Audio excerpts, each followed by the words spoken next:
Santo! Sino yan? Santo! Sino yan? Ako. Oh, yung mga anak mo, naku, nakikipag-away sa Maynila. Ano ba sinasabi ninyo, Kapitana? Nagtatrabaho lang matino yung mga anak ko rin.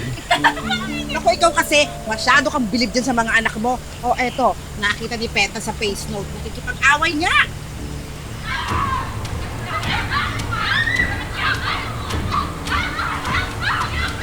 Santo?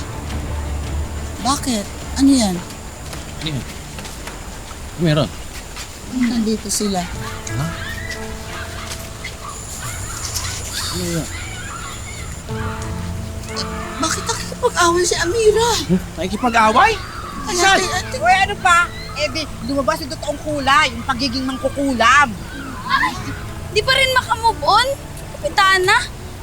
Iba ka siya yung inaway, dinidepensahan niya lang yung sarili niya. Hindi rin kayo sure. Nay, ano bang sabi ng doktor? Kailan ba ako pwedeng bumiyay papuntang Maynila? Oy. Santo, kalma ka lang. Baka mawakwak yung mga tae mo. O nga naman, Crisanto. Kasama naman si Rose at si Alex ni Amira sa Maynila. Hindi nila pababayaan yun. Diyos ko po, gabayan niyo po yung aking mga apo. Ilayo niyo sila sa kapahamakan. Kung ilayo sa kapamamakan, malamang yung mga batang yan ang pasimuno sa away. Malamang.